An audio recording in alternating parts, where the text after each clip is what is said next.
Mais qu'est-ce que vous foutez à l'entraînement à Monaco?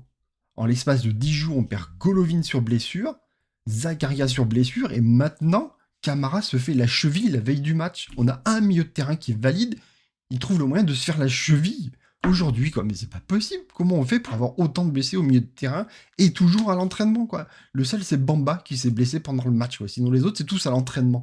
C'est quand même pas possible. Regardez ça, c'est la liste de tous les milieux de terrain qui sont en capacité de jouer en ce moment à Monaco. On prend vraiment toutes les solutions possibles et imaginables. Ils sont tous blessés. Tu vois, le plan A, le plan B, le plan C, ça, je sais pas, il n'y a plus rien de possible, quoi. Le seul joueur qui est apte, c'est Koulibaly, qui est un jeune qui a même pas 10 matchs en pro. Après, derrière, on allait chercher Cabral, qui est un jeune qui a jamais été dans un groupe pro et qui est là, clairement, pour faire le nom, mettre sur le banc au cas où il y a encore un blessé pendant le match. Et derrière, c'est que des défenseurs centraux qu'on va devoir remonter. Donc, oui, forcément, ça va être Thésée, hein, vu qu'il a déjà joué contre cette semaine contre Metz, donc forcément, c'est lui qui va jouer, avec Koulibaly probablement.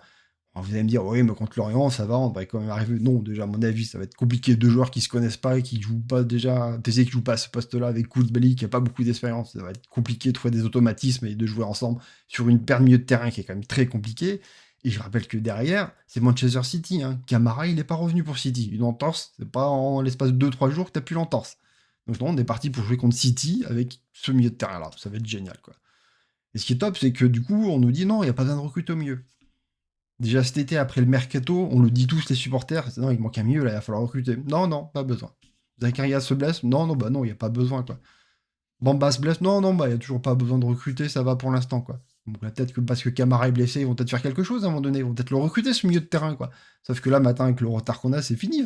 Il sera jamais apte et inscrit pour jouer contre Manchester City. C'est trop tard, quoi. Maintenant, on va devoir encore bricoler, perdre des points, bêtement. Ça me saoule qu'on en arrive là, alors que c'est clairement à la faute des dirigeants de ne pas avoir recruté ce putain de milieu de terrain. C'était ultra prévisible, qu'on avait des joueurs qui étaient facilement blessables ou même suspendables, parce que ça arrive quand même souvent sur ces Zakaria et Camara, quoi. C'était gros comme tout qu'il allait avoir des soucis, surtout avec la CAN qui allait arriver. Il y avait forcément un moment dans la saison, ça allait bloquer, on l'a tous dit, on l'a tous vu. Non, il n'y a que nos dirigeants qui le voient pas. Ça me saoule.